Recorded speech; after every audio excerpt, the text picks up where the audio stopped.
Welcome back. This is Marc Rudov, branding advisor to CEOs and author of 3 books on branding for CEOs.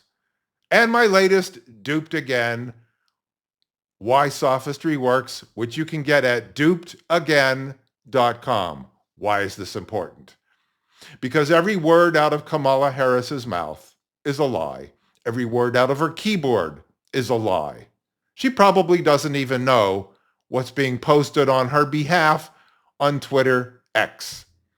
She chose a running mate, a real communist, Tim Walz. Every word out of his mouth is a lie.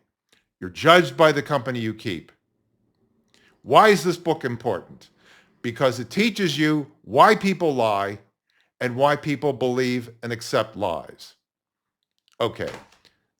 Next Monday, on September 10th, there will be a debate in Philadelphia on ABC between Donald Trump and Kamala Harris. Trump is out on the campaign trail. Kamala Harris is in my hometown, Pittsburgh, prepping for the debate. Why does she have to prep for a debate? Well, that's simple. She doesn't know anything, so she has to cram and cram and cram. How did that work out for Joe Biden? Not so well. I was watching Jesse Waters last night on Fox News, and he said something that piqued my brain about the upcoming debate. He said that Trump has to pin her down on specifics without being disrespectful. And that he, Jesse Waters, is learning how to be respectful around women, especially with Jessica Tarlov on The Five. Well, what does that mean? Does that mean that women are delicate flowers? Does that mean that they're fragile as glass and men have to walk on eggshells around them? Yes, that's what it means. It's bullshit. If the moderators and the media won't ask Harris the hard questions, Trump has to do it himself. She's going to come in with rehearsed punchlines. No, you didn't. But Trump can derail the whole production by turning to her directly and saying, the moderators and the media won't ask you this question, so I will. What exactly do you disagree with about Joe Biden's economic policy? Or, I handed you inflation at 1.9% and it went to 9%. What happened there? Or, Kamala, you say you want to do all these things. Well, you're in power now. Why haven't you done any of them? Or, Madam Vice President, you said you'd tell us if Joe Biden was declining. Why didn't you keep your word? Or, Ms. Harris, you were for this, now you're for that. Why should the American people trust anything you say?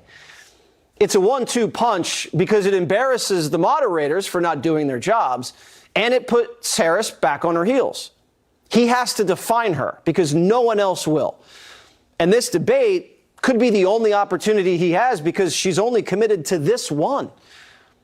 There's 2 risks to Trump next Tuesday. One is Kamala chews up time with her slow, syrupy delivery, eating up the clock with vague platitudes, values, vibes, blah, blah, blah, a couple of head turns and some eye rolls, and she can escape scrutiny. So Trump has to pin her down on specifics without being disrespectful. And that's his second risk. He could be sharp with Hillary because she projected toughness and was hated for years. Kamala's unknown and more feminine. So Trump can be aggressive, not argumentative. Trust me. Debating with a woman, and I do it all the time on The Five with Jessica, is an art that I have yet to perfect. Okay, I don't agree with this at all. If a woman wants to be President of the United States, Commander-in-Chief of our armed forces, ordering men into battle, she better be tough as nails. She better be able to take the fire. As Harry Truman said, if you can't take the heat, get out of the kitchen. To be President of the United States, one must be competent and tough. Do you remember Margaret Thatcher? The late Margaret Thatcher, the great Margaret Thatcher. They called her the Iron Lady. She was Prime Minister of the UK. and she could take any fire from any man. All levels of income are better off than they were in 1979. But what the honourable member is saying is that he would rather the poor were poorer, provided the rich were less rich. That way you will never create the wealth for better social services as we have. And what a policy! Yes, he would rather have the poor poorer, provided the rich were less rich. That is the liberal policy. You see, that's what it means for a woman to be in politics. Women want equal jobs and equal pay, yet they want to be treated like delicate flowers. It doesn't work that way. Either you are equal or you're not equal.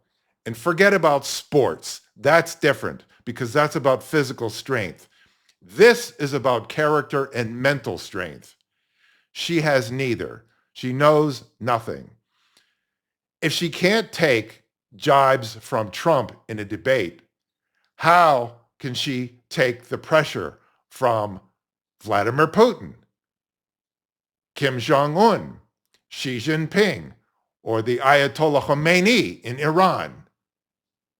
She can't. She won't. Is she respectful of Donald Trump? Never. She's always disparaging him. And the reason that she wanted to have open mics in the debate, which she will not have, is because she wanted to jab Trump and get under his skin and be disrespectful to him. In my opinion, anything goes. People should be civil to each other. But you can be sure that anything, any criticism that Trump levels against Kamala, the left-wing media are going to say he was disrespectful. Raising an eyebrow, a certain kind of glance, hand gestures, tone of voice, no matter what happens, the media will accuse Trump of being disrespectful. So I say, Trump, as long as you're civil, you should say anything. All gloves off. This woman should not get anywhere near the Resolute desk in the Oval Office. She should not be in charge of our country, our armed forces, or anything. She's a hollow shell. She's a papier-mâché candidate. There's literally nothing inside. She has glided along her entire career based on DEI. And if you don't know what that means, Google it. I can't wait to watch the debate next Tuesday night. This is Marc Rudov. Until next time.